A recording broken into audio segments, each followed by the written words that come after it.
Hello students, हम कर रहे हैं class 12 accounts issue of share question. Exam point of view से इंपॉर्टेंट क्वेश्चन है Z limited was registered with authorised capital 60 lakh divided into 60,000 equity share of ₹100 each.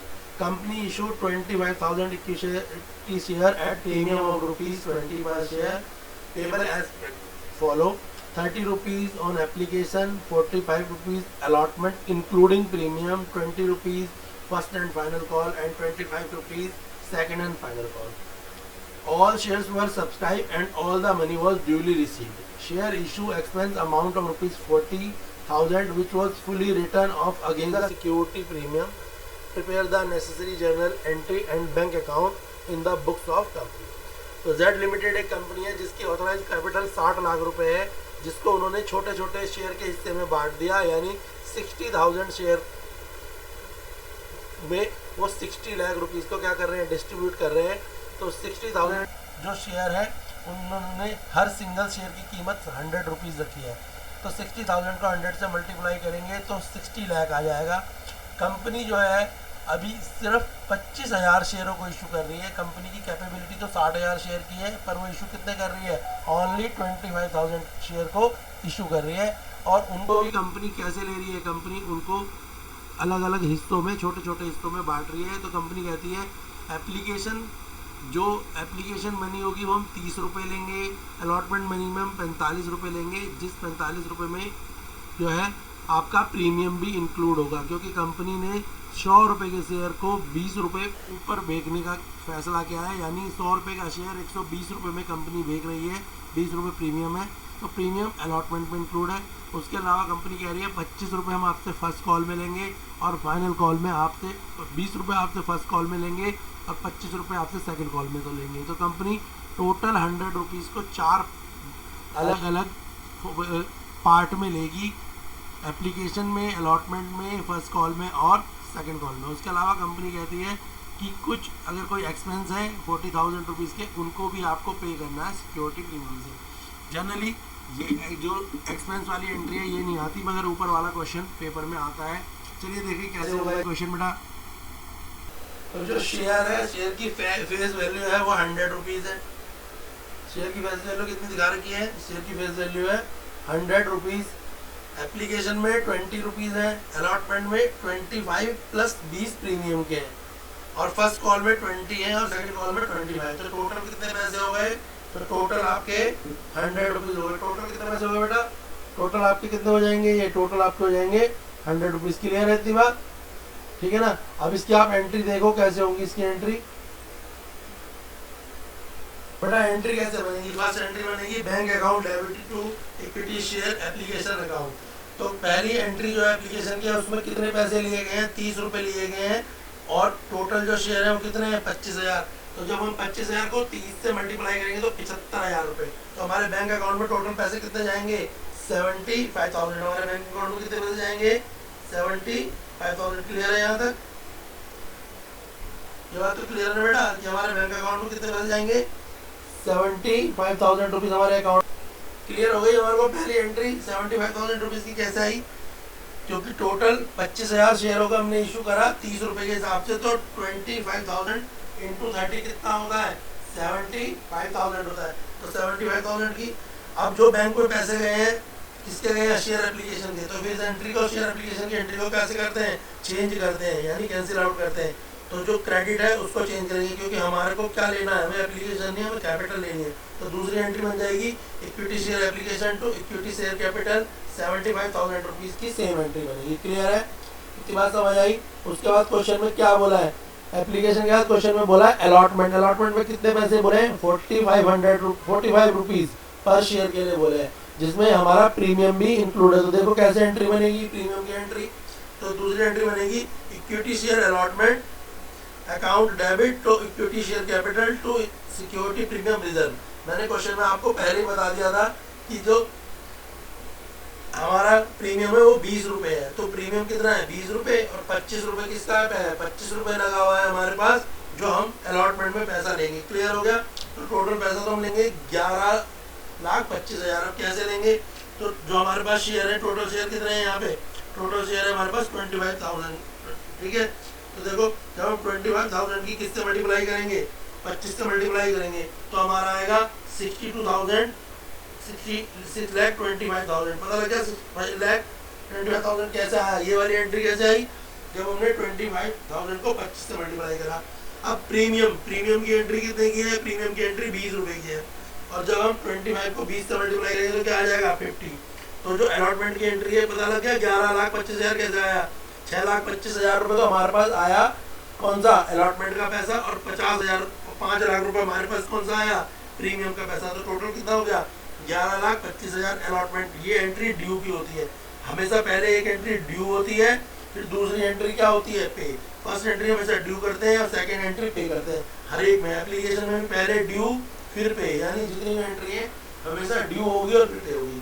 फिर पे की entry क्या बनेगी, बैंक अकाउंट डेबिट, बैंक में पैसा आ जाएगा और हम अलॉटमेंट लेटर क्या करेंगे, उनको पे कर देंगे। तो हम दूसरी एंट्री हो जाएगी bank account debit to equity share allotment, समझ आ गया, अलॉटमेंट लेटर हमने उनको दे दिया। तीसरी एंट्री कौन सी है, फर्स्ट कॉल की एंट्री है। तो फर्स्ट कॉल की एंट्री में फर्स्ट कॉल के कितने पैसे पता है, क्वेश्चन में देखो, क्वेश्चन में बोला है फर्स्ट कॉल में 20 रुपीज दिए जाएंगे, तो 50,000 का 20, तो हम क्या करा, हमने 25,000 का 20 कर दिया। क्या करा, 25 का 20 कितना होता है, 5 लाख। तो हमारी जो फर्स्ट कॉल की एंट्री आएगी, equity share first call account debit to equity share capital कितनी हो गई, 5 लाख रुपए की एंट्री। ये पहली एंट्री ड्यू वाली, और दूसरी एंट्री में हमने पे कर दिया। जब भी हम पे करते हैं तो बैंक में पैसे आते हैं, bank account debit to equity share first call की एंट्री आ गई।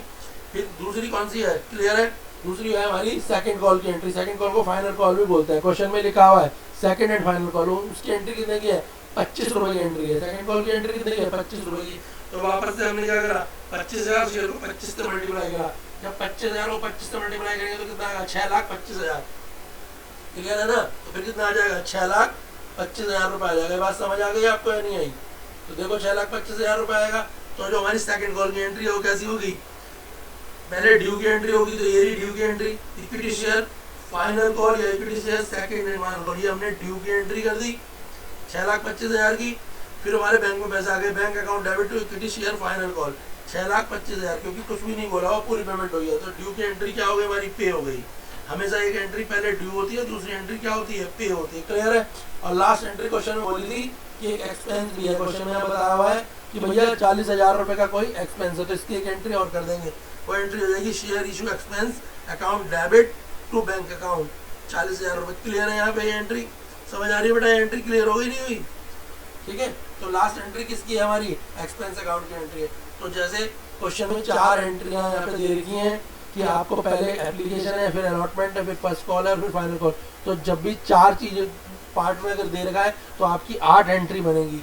3 पार्ट में दे रखा है जैसे एप्लीकेशन, अलॉटमेंट और फर्स्ट कॉल, तो आपकी 6 एंट्री बनेगी। और एक एंट्री एक्स्ट्रा इसमें किस चीज़ की, एक्सपेंस की है, तो आपने एक एंट्री और उसकी बना दी। नेक्स्ट क्वेश्चन देखते हैं, इंपॉर्टेंट क्वेश्चन है अदर देन कैश का।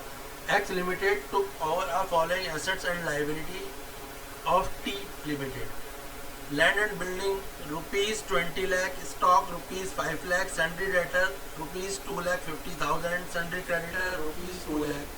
X Limited paid purchase consideration by issuing bank draft of ₹16 lakh and 50,000 equity share of 20 each at 10% premium.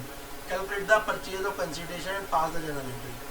इस क्वेश्चन में X Limited है, उसने कुछ एसेट्स खरीदी हैं और लाइबिलिटी खरीदी है T लिमिटेड से, जिसमें से लैंड और बिल्डिंग के 20 लाख रुपए हैं, स्टॉक के 5 लाख रुपए, सन्ड्री डेटर 2.5 लाख रुपए के हैं, क्रेडिटर 2 लाख रुपए के हैं। एक्स लिमिटेड जो उसे दे रही है वो उसे कुछ तो पैसे दे रही है, यानी बैंक ड्राफ्ट 16 लाख रुपए के, तो उसको क्या दे रही है, बैंक ड्राफ्ट दे रही है। बाकी बचे हुए पैसे जो दे रहे हैं 16 लाख के अलावा, क्योंकि पैसे ज़्यादा दे रहे हैं, तो जो बचे हुए पैसे हैं उन पैसों के वो उसे शेयर दे रही है। और जो शेयर की कीमत है वो 20 रुपीज़ है, पर उस पर 10% प्रीमियम भी लगा है। तो जो शेयर है वो 20 रुपये का शेयर, 10% प्रीमियम लगा लो तो 22 रुपये में के हिसाब से उनको शेयर दे रही है बाकी बचे हुए पैसों का। तो देखिए क्वेश्चन की जनरल एंट्री कैसे होगी, बहुत अच्छा क्वेश्चन है ये। तो क्वेश्चन में लैंड एंड बिल्डिंग है 20 लाख रुपए की लिखा था, तो कंपनी को क्या दे रही है कंपनी, देखो तो भाई 16 लाख रुपए का तो बैंक ड्राफ्ट दे दिया, टोटल 16 लाख रुपए दे दिया।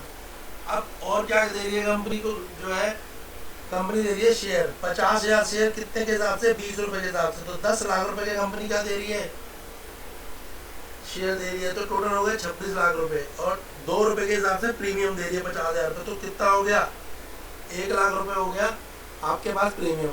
तो कंपनी जो टोटल पैसा देगी वो 27 लाख रुपए देगी। किसको, टी लिमिटेड को 27 लाख रुपए देगी। ठीक है, अब कंपनी को मिला क्या, तो कंपनी को जो भी चीज़ें, जो एसेट होगी उनको डेबिट कर देंगे, जो लाइबिलिटी होंगी उनको क्रेडिट कर देंगे, बाकी बचा हुआ जो है वो क्या है, वो वाई लिमिटेड पर चला जाएगा। ठीक है, क्लियर है। तो कैसे जाएगा, पहले लैंड्स एंड बिल्डिंग एसेट है तो 20 लाख की एसेट डेबिट हो जाएगी, 5 लाख रुपए के स्टॉक डेबिट हो जाएंगे, सन्ड्री डेटर 2.5 लाख रुपए के डेबिट हो जाएंगे। पता है ना, ऑल एसेट्स क्या होती हैं, डेबिट होती है, क्योंकि एसेट जब बढ़ती है तो डेबिट हो जाती है। गुडविल कैसे निकालेंगे, इतनी बात समझ आ गई आपको। लैंड एंड बिल्डिंग कितने की, 20 लाख रुपए की, स्टॉक 5 लाख रुपए के, सन्ड्री डेटर 2.5 लाख रुपए के। तो टोटल कितने हो गए ये आपके पास, 20 5 25 2 27 27 लाख 50 तो यहाँ हो गए। क्लियर है। उसके बाद जो परचेज कंसिडरेशन है, वाई लिमिटेड को कितने मिल रहे हैं, 27 लाख रुपए वाई लिमिटेड को मिल रहे हैं। लिखा है परचेज कंसिडरेशन कितने के, 27 लाख रुपए की। और 2 लाख रुपए के क्रेडिटर भी थे, उनको भी कौन पे करेगा, उनको भी एक्स लिमिटेड पे करेगा, क्योंकि जो भी क्रेडिटर होते हैं जब हम किसी की सारी एसेट्स लेते हैं तो साथ में उनकी लाइबिलिटी भी लेते हैं। तो 2 लाख रुपए की सन्ड्री क्रेडिटर भी पे, टोटल कितने हो गए 29। तो एसेट तो हमारे पास कितने की आई, 27 लाख 50,000 रुपए की एसेट कितने की आई हमारे पास, 27 लाख और 50,000 की एसेट कितने की आ रही है भाई, 20 लाख और 50,000 की आ रही है। क्लियर है ना। और जो हमारे पैसे जा रहे हैं वो कितने जा रहे हैं, 29 लाख रुपीज। तो जो ये 1.5 लाख रुपए फालतू है, ये क्या है, गुडविल का पैसा दे रहे हैं हम।